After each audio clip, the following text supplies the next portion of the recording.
In just a few weeks, it went from an obscure experiment to a global obsession. A chatbot that could write essays, debug code, compose poetry, and even hold a conversation like a human.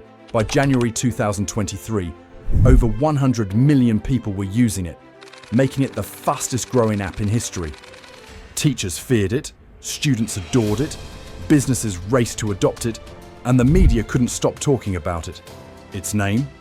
ChatGPT. The AI that didn't just join the internet, it took it over. And before we dive into the incredible story of how it all happened, make sure to hit that like button and subscribe for more deep dives into the biggest stories shaping our future. But ChatGPT didn't appear out of nowhere. To understand its meteoric rise, we have to rewind to 2015. And here's the surprising part. The story doesn't begin with ChatGPT at all. It begins with a handful of people in San Francisco who believed AI could either save humanity or destroy it. That year, a group of entrepreneurs and researchers gathered around a table.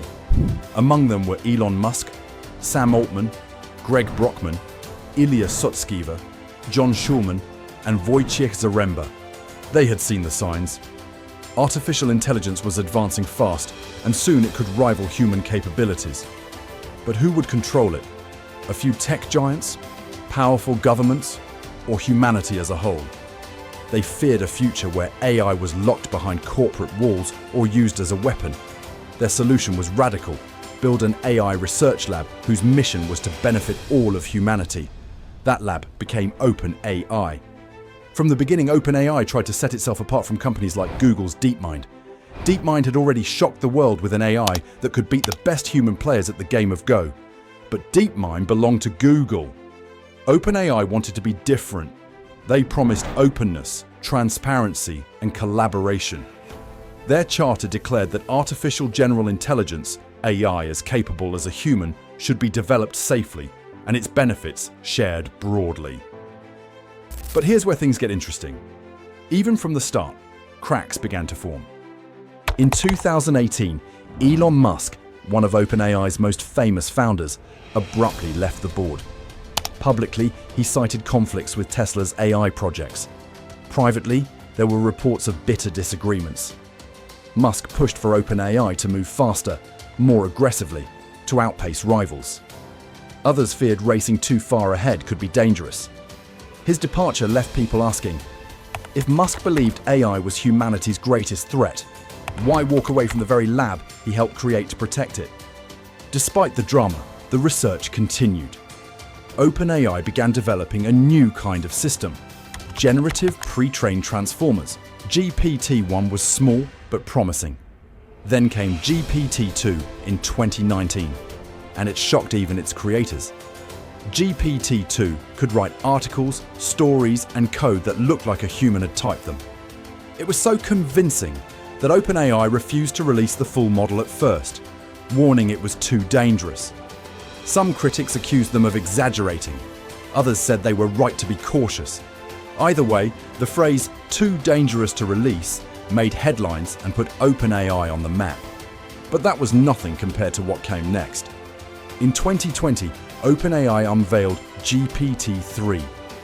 With 175 billion parameters, it was one of the largest AI models in existence. And suddenly, people realized AI could do more than answer trivia. It could draft essays, pitch business ideas, write poetry, and generate working code.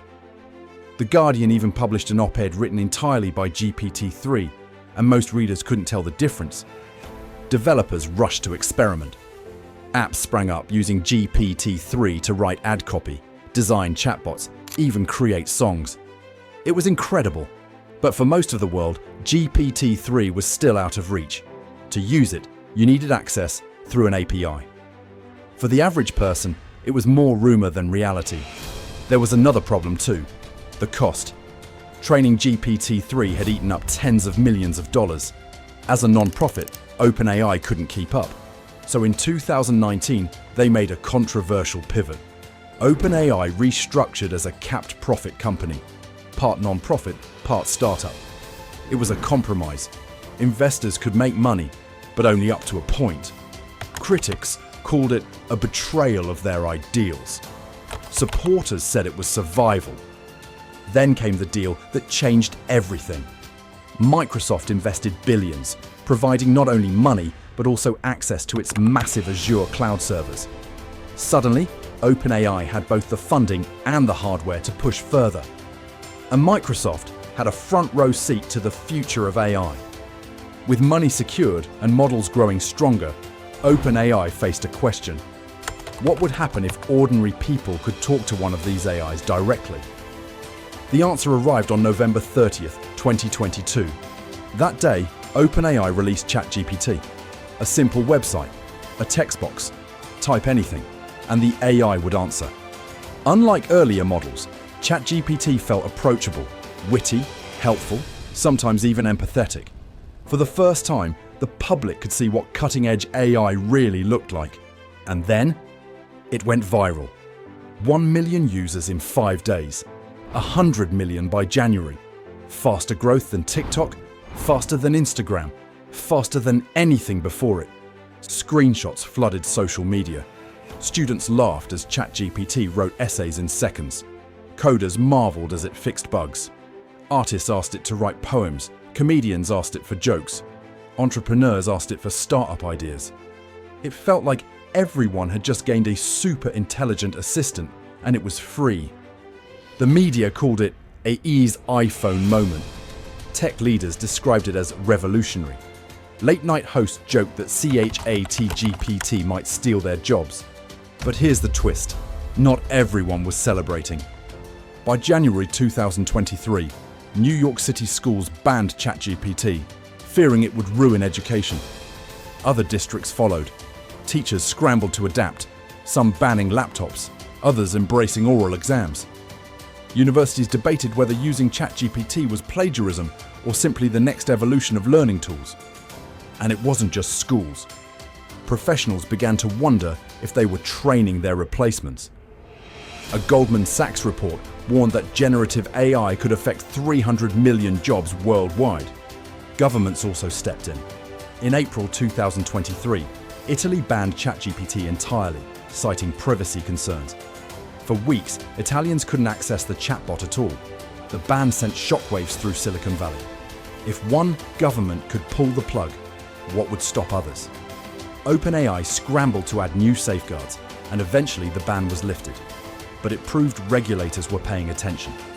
Meanwhile, big tech went to war. Microsoft added ChatGPT's technology to Bing and Office, branding it a co-pilot. Google rushed to launch Bard, though its first demo contained a mistake so embarrassing it wiped billions from the company's value in a single day. The AI arms race was on, and OpenAI had set it off. And then came GPT-4. In March 2023, OpenAI unveiled its most advanced model yet. Unlike GPT 3.5, GPT-4 could handle far more complex reasoning. On the bar exam, it scored in the top 10% of test takers compared to the bottom 10% for GPT 3.5. It could analyze images, explain jokes, and perform tasks that once seemed unimaginable. Companies rushed to integrate it. Duolingo launched an AI tutor. Morgan Stanley used it to organize financial reports. Snapchat rolled out a personal assistant. GPT-4 was no longer just an experiment. It was part of everyday products. It seemed unstoppable. And then, OpenAI imploded. In November 2023, the board of directors suddenly fired CEO Sam Altman. Their vague explanation, that he hadn't been consistently candid, left the world stunned. Investors panicked. Employees revolted. Nearly all of OpenAI's staff signed a letter threatening to quit unless Altman was reinstated. Microsoft seized the moment, offering to hire Altman and his team overnight. For a week, the future of OpenAI, and perhaps the future of AI itself, hung in the balance. Would the company collapse? Would Microsoft take control? Or would Altman return? And then, just as suddenly, it ended. Altman was reinstated. The board was reshuffled. Life went on. But the cracks were now visible. Who really controlled OpenAI? Its board? Its investors? Or the researchers who threatened to walk out? From a small lab in San Francisco to a cultural phenomenon, OpenAI's story is one of vision, ambition, and constant conflict. It began with a mission: ensure AI benefits all of humanity. It became a hybrid company, balancing ideals with billions of dollars. And with ChatGPT, it unleashed creativity, productivity, and fear like never before. The rise of ChatGPT is inseparable from the rise of OpenAI. One sparked the other, and now both are shaping the future of technology and society. But here's the question: can OpenAI stay true to the mission it was founded on while building tools that grow more powerful every year? Because the rise of ChatGPT has shown us both the promise and the peril of artificial intelligence, and the story is still being written, one prompt at a time. If you enjoyed this deep dive into the rise of ChatGPT, don't forget to like this video, subscribe for more tech documentaries, and let me know in the comments. Do you see ChatGPT as a helpful assistant or a threat to our future?